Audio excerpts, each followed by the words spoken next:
everyone, and welcome to the Educator Experience podcast. My name is Sally Carter, and we are all about celebrating educator voices. It is December, and I am knee deep in grading.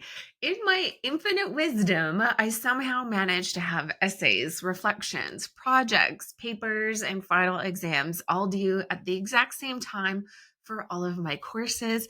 And I have to admit that there are very few things that I hate more than marking and grading. But what actually makes me smile are the super cute comments that students put in their final written exams. So this morning I was marking, I got up early, sat at my coffee table with my coffee. I was like, oh my God, let's just get this done. And while marking, I learned some very important gossip about Ariana Grande. I learned the meaning of fruity pebbles from a reality show. Don't look it up. You don't want to. One student drew a big arrow stating that his answer does not reflect his political viewpoints. And then another who drew some pictures and wrote that he was just drawing because his hands were shaky due to too much coffee and he had to work it out before he started writing. And I am 100% here for these cute comments. And I think it's just, in terms of final exams, it's really neat and to see how students reflect back on their learning. I am not living my best life. I will tell you that much. I would rather dust my baseboards, maybe cook.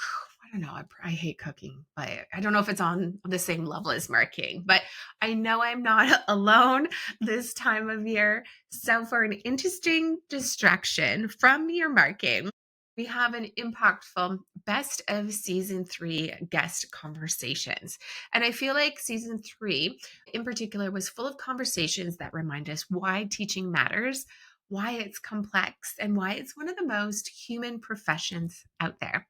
This season, I sat down with Roberta Sawatzky from Okanagan College, Dr. Stefan Sunandan Honisch with the University of British Columbia, my buddy Justin Andrews, who has TA'd with Dalhousie and Queen's Universities, Dr. Joseph Brown, who I work with at Thompson Rivers University, Dr. TJ Hoogsteen, who's a principal in Saskatchewan, as well as teaches at the graduate level with Yorkville and Arizona universities, and is a guest contributor for the Educator Experience blog, focusing on educator wellness. So I invite you to check out his articles. And finally, Matt Adolphe, who's a facilitator in workplace culture for a number of organizations. It has been an incredible year of connection. So let's kick things off with Roberta Sawatzky, who reflects on how students, especially those transitioning from high school to university, face constant change as their courses and environments shift each term. She really emphasizes that change is the only real constant in life, which, let's be honest, is probably why students are already professional level adapters by week 3. Right? She explains how travel strengthens our ability to adapt and highlights the power of classroom brainstorming, especially when academic and industry perspectives come together. We invite you to check out her heartfelt books, What If? Finding New Adventures Through Life's Obstacles, and her recent publication, Between Here and Where, Embracing Life's Transitions. These are the types of books that you can cuddle up to under your blankets with a nice cup of tea and enjoy the magical journey that she takes us readers on while she's sharing her life story. Let's get to it. Being an educator is one heck of a lonely journey, but every step holds a story, an experience that shapes how we teach, learn, and grow. Welcome to the Educator Experience. I'm your host, Sally Carter, and together we'll explore the moments that define us as educators. Through authentic conversations and shared experiences, we're building a community that connects, reflects, and inspires, all while breaking down barriers in education, one story at a time. You are not alone. Let's grow together.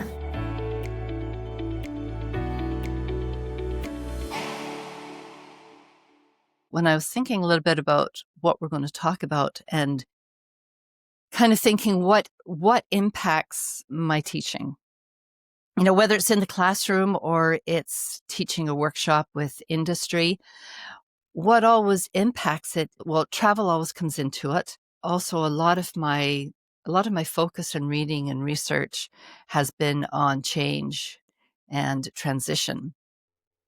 There's a lot of that happening right now. There is. And, as I think about going back into the classroom in September, I think that's something that students need to be aware of.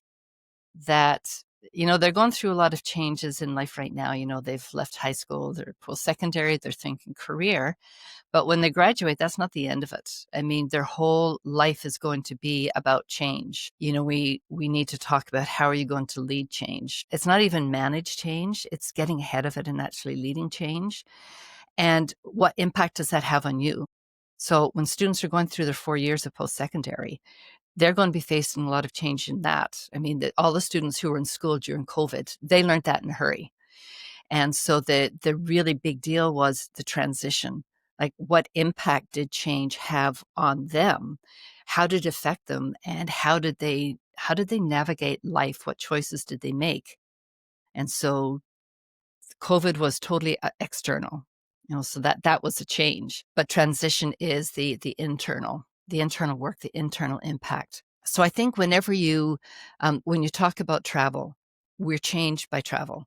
The way we look at things, the way we look at people, how we process life, our worldview, it changes us. And so sometimes you'll go into areas where you're looking at the way other cultures do things and you can become very critical. Or you can choose to look at it and say, okay, what does that tell me? And is there something about the way I live, the way I view people, the way I treat people that actually should be impacted by what I'm seeing that's different? And that follows you through life. So in the first book I wrote, I talked about it at the end that, that journey, that travel journey was finished. Yes, that's the one.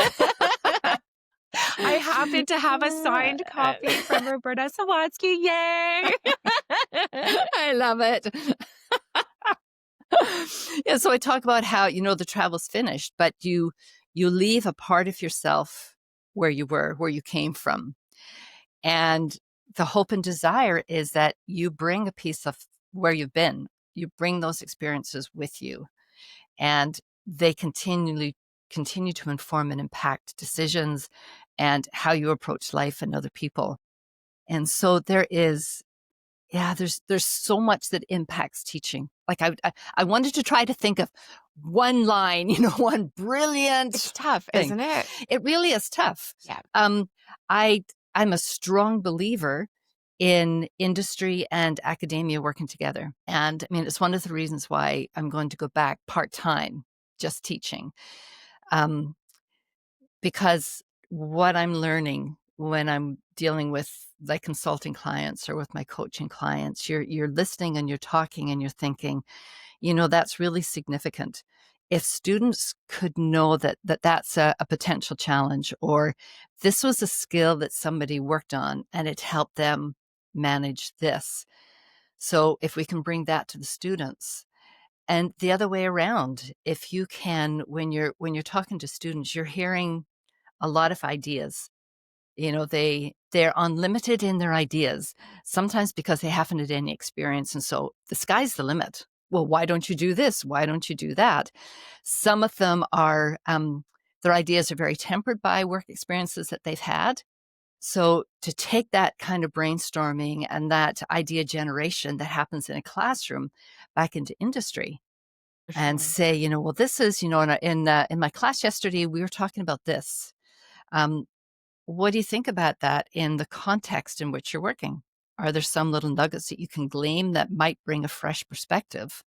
And so that, that going back and forth and the supporting of industry and academia, I think is invaluable. I don't think we can have one without the other if either are to thrive. Next, we have Dr. Stefan Sunandan Honisch, who's actually become an influential figure in my life since meeting him through this podcast. As a major contributor to disability rights and disability studies, his LinkedIn feed is continuously flooded with insight, advocacy, and the kind of thoughtful challenges that really make you stop scrolling and reflect. He urges us educators not to treat teaching like a gladiator sport, but instead to bring humanity back into the room. And when we remember that everyone carries a complex life outside the classroom, we then create spaces grounded in compassion and understanding. And Stefan, if I may share, I read through the essay that you had sent to me by Daniel Heath Justice called Demanding Kinder Classrooms Doesn't Make You a Snowflake. I noted this one statement I would love to discuss with you if you're open to it. And Sure. it says, if our courses are predicated on the idea that students have to leave part of their humanity at the door, then as Yeah. teachers, we're failing at a fundamental level. Right. How does that resonate with you? It resonates really deeply. I first read this article when I took a teaching development program at UBC around the time that I started as a sessional. And so many passages in that essay by Daniel Heath Justice have stayed with me. And that's certainly one of them. The work that I try to do to make my approach to teaching and learning more inclusive and more accessible for more learners, while also at the same time thinking about access and inclusion more expansively. So the way in which Daniel Heath Justice warns institutions of higher education and warns educators not to fail our students by making higher education inhuman or dehumanizing in many ways. In another part of the essay, if I remember correctly, he cautions against treating the classroom as something like a gladiator sport. I can't remember his exact wording, but that's another really powerful metaphor for how we shouldn't do things. And I think too often higher education, the performing arts for that matter, too often do require, in some sense, transcending or overcoming our own humanity in order to pursue excellence, to devote ourselves single-mindedly to developing our skills. And when that pursuit of excellence comes at the cost of our own needs as human beings, that's certainly an issue. This has really important implications for how we think about access as well. So in some of the recent discussions of disability justice, there's a recognition and an insistence really to recognize our own access needs individually. And it's not either our own access needs or those of others, but recognizing our own access needs and those of other people. This process is messy and it sometimes requires improvisation. I remember reading something written by Haben Girma, a deafblind activist and educator and public speaker. And Haben Girma in this post referred to a conference in which everybody had different access needs, and not everybody present in that situation had the technical knowledge to support specific kinds of access needs. And what that ended up involving then was a willingness to be creative, to improvise, to do what everyone in that space was able to do to support everybody's presence and participation in the best way possible. And what that didn't look like was a quote unquote perfect process, something that, could be compared to a set of expected outcomes for what successful access might look like. And just as Daniel Heath Justice asks us to recognize that our students are human beings, that we, for that matter, as educators, are also human beings, we also can't and shouldn't leave our humanity outside the classroom. If we forget that access needs and accessibility does not primarily or importantly involve a set of rules or procedures or a set of guidelines, but instead involves really understanding what people need in a particular context to be successful, to participate, to feel recognized, appreciated, included in a specific context, then I think the relationship between teaching and learning as human and humane, trying to remember always that access needs are human Right. needs. So next we have Justin Andrews, who just launched FoodWeb, which is a platform that lets food businesses share space, equipment, and resources. Think of it kind of like an Airbnb, but for commercial kitchens. So while I was actually building this business, the educator experience, through my graduate studies with Queen's University, Justin was building his, which was FoodWeb. And I couldn't be more excited to see the impact that his organization is going to have on local food systems. Days are expected to support students confidently, yet many begin after the course is already underway, leaving them in a constant state of adapting and fast thinking. And as Justin puts it, you're kind of just keeping up versus having an idea and having an actual strategizing session. So let's see what else he has to say. As a TA, because it was my first time TAing this particular course, students were reaching out to me for questions, whereas I was just learning it alongside them at the same time. And they thought I had all these answers. And I'm like, listen, I haven't even met with the instructor yet. Like, I'm going to be marking it, but I don't know how to mark until we get your stuff and I sit down. So that was an uncomfortable moment in having to say to students, I know I'm the TA for your course, but I don't know anything more about your assignment until Yeah. you sit down with the instructor, right? So that was, yeah, I'm like, I'm learning here with you. From what I understand, like you're trying to do with like the educator experience, like I think that speaks to like how do we actually prepare ourselves better for education? Because I've experienced that too. Like I've had profs that I worked for where we sit down like before the semester starts. Like they offered like, hey, Mhm. like you don't actually get paid until day one, but like, can I take you out for dinner and like look at the whole journey? Like this is what the course is trying to teach. These are the assignments. Do you have any input on like should this assignment actually go before this one? Like, and understanding what the whole journey is going to be. Whereas I've had situations like you just described where it's like, nope, you're the TA, you're going to mark stuff. And it's like literally week by week. Like every week we look at the content for the next week. And then it's like, oh, we're going to do this assignment. Here's the details. And you're kind of just like keeping up versus having an idea, and having that strategizing session from a policy level. From what I understand, like there's an expectation that like if the semester starts on September 4th, the professor didn't start working on September 4th. They probably started working in July because they need to like develop the curriculum, and the curriculum needs to be sent to the university and reviewed to be approved to actually be taught on September 4th. The TAs often don't start until September 12th Yeah. because the first week of, and you're just thrown in. Yeah. So TAs should be getting paid a week early to also sit down with the professors and get an idea of what's coming, because it'd be a smoother experience, not just for us as TAs, but for the students, right? When Mhm. a student's paying 10 grand a year for a degree and they ask a question, you have to have that awkward moment where you're like, I don't know, right? Me as a student in that moment, I'm like, wow, you guys are unprepared. Like I'm spending money on some bullshit, right? Like we should have that answer. We should know what's coming, what the assignments are going to be if we want to deliver a good learning environment.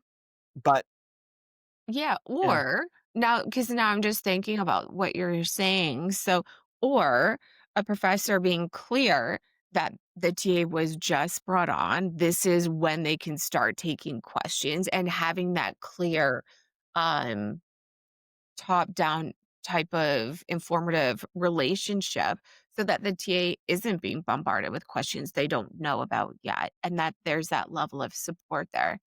Interesting. Yeah, it's funny. I had some students reach out to me to TA for some classes, and I'm like, it'd be kind of fun. I would imagine it's a lot of work for professors to work with TAs to like, that is a lot of time from them to sit down, integrate them into the course and all of that good stuff, as opposed to just handoff marking, right?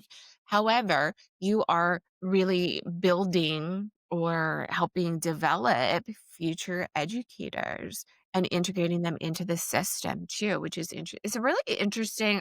I just don't know a lot about TA ship. Is that even a word? Mm. TA ness. Um, and how it's done and integrated at different institutions. I think it's fascinating. I think there's an opportunity to do it really well, as you said, and integrate and work alongside, and listen and give feedback, receive feedback, all of that good stuff. And then I think there's an opportunity to be like, yeah, you're just my marking person, and that's great too, right? Next, we have Dr. Joey Brown, who speaks candidly about the real stress educators can feel at the front of the classroom and how jarring that experience can be, no matter how long you've been teaching. He also shares one of his most entertaining professional development tools, one of the most interesting ones I've ever heard of, and that's practicing presentation skills by intentionally bombing or failing at them. Imagine stepping up in front of a crowd and practicing with ridiculous slides that you've never seen before. It's chaotic, hilarious, and surprisingly effective at helping educators build confidence and embrace perfection. Let's see more. I think every educator still has that nervousness of it, of public speaking. I know Do I we do. do I'm people gonna talk admit about I that do. ever? I do. Yeah, and I mean, the biggest thing is we can't control the fact that we're nervous, right? It's a weird thing. I think there was an old Dutch Hedberg joke where he's saying like, this is like the weirdest thing, and if I was high on stage, I'd look around and I'd be like, everybody's chasing after me inside of this theater, right? Like it's a weird position to put a human being at the front of the room, and now you're the center of attention and the whole thing. It's not something that we would naturally have to face. And so that little amygdala in the middle of the brain goes fight or flight, right? Yeah. Get out of there. This is not it. And so a lot of it is really behavioral training. We're trying to kind of like get over that. We're not trying to change the fact that you're nervous. You're not going to change the fact that you're nervous. What do you do after? Okay, I accept the fact that I am nervous. What do I have to do up on this stage? And you can see this where people who haven't been trained, what do? They speak a lot quicker and try to like get through it really quickly, right? Or they close up, or there's things like that. And so that's what a lot of these types of things are, is more of the behavioral thing of, okay, you've got the nerves, but how do you deal Manage. with them? Yeah. And the more exposure you have to it, the better. 100%. So you were mentioning about the improv thing. Yes. Yeah, one of the things that we like to do, and this is especially great for like new TAs, though it's great if you have like a mixed batch of like experienced and unexperienced in a way, because especially if it's people that are in power and control relationships, because it's funny. And they get to kind of see like, the big time guys also have issues. Is go get a set of slides and find the worst slides you can find. I think one of the things for this is like the U.S. Department of Defense is like just terrible slides. Engineers, there's like whole packages online that you can Engineers. download. Not good slides, eh? Yeah, just terrible slides. Just throwing them right under the bus. There you go. There was one. I think it was like the types of drugs that the DEA were like hunting down or something like that, and it's just like pictures of various like drug canisters and stuff. It's great fun because of the next step. You take that slideshow and you hand it to someone who has never seen it before. You just post it up on the thing. You have them go to the front of the room and they have to present it as if they are the world's leading expert in that field. And we know it's going to be silly. We know it's going to fail. We know it's going to have all sorts of things. But part of it is just the fact that you can get up there and be part of the joke and laugh at the fact that, you're bombing on stage, right? You're going to have to go up there and bomb a lot before you do well. And I think this is even from the stuff that I've seen of comedians talk about. It's like, yeah, you got to go up and bomb on stage a bunch of times before you just to even have that feeling. So then like, okay, this is what it's like when it happens, and notice I'm still alive. I'm still ticking. Nothing, has happened. The world hasn't ended because I, made a bad presentation. And I think you even see this with students too, right? Like some of them, it's like if I gave them a choice between, okay, you can give a presentation or, you can stick a needle underneath your A little splinter. I bet you a bunch of hands would go up for that. A bunch of students last semester who loved presenting and were epic. It was amazing. Sometimes you just get people who love it. I'd like to meet them and extract whatever DNA is causing that, because it there have really been is. times in my teaching career that I'll joke after I give a presentation or it's a kind of a lecture-based class, and I'll be like, well, that completely bombed, didn't it? You just like, I'm just one of those people who it goes in and it comes out, and we just have a good giggle about it. And then I actually have a conversation about that may have worked for another class, but let's talk about why this may not have worked here, so that we're learning while I'm also understanding the different dynamic. Now we have Dr. TJ Hoogsteen, a guest contributor for the Educator Experience blog. And in this episode, he brings forward a powerful reminder that grades are only a small part of what educators offer our students. He and I talk about the deeper outcomes that truly shape a learner's experience, especially the connections that are built in the classroom. And for me personally, these relationships have always been the most meaningful part of schooling. TJ and I explore practical ways to create these connections and discuss just how many variables influence a student's academic success. This conversation really reinforces the idea that learning is about far more than just marks. Instead of putting, I need to pass this course and I need to get an A plus at the top of my list, how about we put connecting and engaging with these as our big things? And that's where I start from and say that's how I've designed this course. Thank you for sharing that, because it really aligns with how I treat my classroom as well.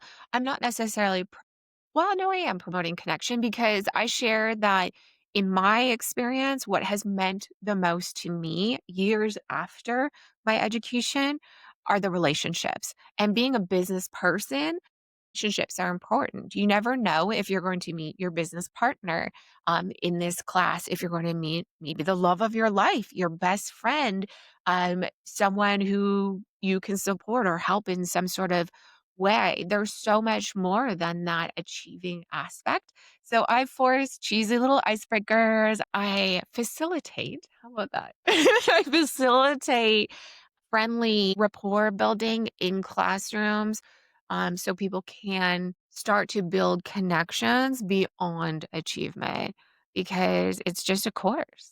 What else can you get from this experience, educational experience, other than this grade? Yeah. Education is more than that, right? It's so much more. So much more. Right now, I think I try to put those principles at the front in my day-to-day work. Schools are data-driven. We all have to have school goals. They're delivered to us by the province, and then we take them, make them our own. And 100% of students need to be reading at grade level by this time of year. If teachers put your well-being or base your well-being on the performance of a grade 3 student, you're in trouble. Like, there's so many factors on it. Like, really, right? There's so many factors that go into how that student's going to perform every day or during the day of the test or whatever it is. So I always tell people, yes, we have these goals. Let's set them. We set these goals at the beginning of the year. We're going to come back to them. But right now, we're going to do these other things. We are going to work together, and we are going to do the work every day. And if we get there, we get there. Nobody's ever lost their job because we didn't get 100% of students. Is achievement important? Yes. It's absolutely important for the future of these students. And that's what we work for. There are different ways to get there. I never forget that, of course. But at the same time, when I work with students, we always say, the students are the forefront of the work. For the teachers, it is. For me, I need to make sure that they're well so they can do their job for the kids, right? We're going to connect. We're going to do the work. We're going to engage in this work together, and we're going to support each other in this work. The kids will get there. I love And- this. This is so powerful. We are winding down this Best of Season 3 series with Matt Adolphe. This episode is a powerful look at what it really means to support international students. He talks about the significant cultural adjustments students navigate when they first arrive in Canada and how these differences shape everything from classroom engagement to daily life. Matt also highlights the value of giving students practical, real-world applications rather than relying solely on theory, especially as we prepare them for life after graduation. And throughout the episode, he reminds us of how essential it is to build networking practice into our teaching so students can confidently form the connections that open the doors in their professional lives, and the power of a nice handshake. So thank you for joining us for Season 3. Let's get to Matt's episode. When it comes to international students, I think one piece that often gets overlooked is I've spent a lot of time working with international professionals, like maybe they're doctors, engineers, and they come and they have to take an English class and they have to, get their English up so they can get in and upgrade their skills. But I've always felt that the piece that was missing was the cultural component to communication in the new place, right? And I wasn't really aware of that until I lived in other countries, and I realized, my goodness, the things you got to know. It's not just about learning the language; it's about knowing the culture. And so, when I was working with international students, I'm always stressing not only is language and writing and that kind of thing important, but it's really how you interact with people at work and how you frame emails. And so a lot of those discussions happen in my classrooms, right? And to help people as much as I can understand what those expectations are in the workplace. I feel like it goes back to Malcolm Knowles's adult learning principles in terms of relating things back to adult experiences or one's own experiences. Right. And how can we practice in a practical type of way or fashion? Love it. What are you seeing in your classroom? Or how are you doing that or changing that in your classroom? Well, Sally, it's an interesting question. And when I was young as a student, I always struggled with courses that I didn't feel had a practical application for my life, and You're preaching to the choir here. I'm you like, but tell me the how. Tell me how. how is this going to help me? And Right? so I struggled. And so when I became an instructor, I had similar reservations, even being a teacher and being a sage on the stage. And I'm like, I'm teaching theory. But when I came back to Canada, I started working at a college in Southern Alberta. And their vision was equipping students today for skills they need in the workplace tomorrow, something along those lines. And it inspired me. And I thought, yes, that's exactly what we should be doing. And so every class I teach, every kind of lesson, and it's just become kind of how I do things now. I have to work in practical applications for students, whatever that may be. For example, even if it's teaching a writing class or a literature class, taking a little time and saying, do you know about how to present yourself in an email properly? I mean, we're talking about grammar, punctuation, but have you heard about things like the you approach to writing and how AI can't do that for you? And you have to be able to manage that skill on your own to build those relationships. So always trying to work in practical applications with everything I'm doing, and it helps me keep up to date on things. And I don't know, what about you? Do you do something similar? Do you keep your eye on that practicality piece when Oh, you're teaching? 100. I remember I was taking some classes in adult education at the master's level, the graduate level, Okay. and they spoke very theoretically, conceptually, Right. and about working with adult learners. And I'm like, let's talk about the how, the practical. Thank you for joining us on today's episode of The Educator Experience. We hope you're walking away feeling connected, inspired, and just a little bit more supported on your journey. Ready to go a little bit deeper? Join the Educator Experiences community and check out our courses and workshops specifically designed to support new educators as they navigate the ups, downs, and everything in between. You'll find it all at educatorexperiences.com. If today's conversation resonated with you, share it with a fellow educator, and don't forget to subscribe so you never miss an episode. Together, we're building a vibrant community rooted in support and connection. See y'all next Monday.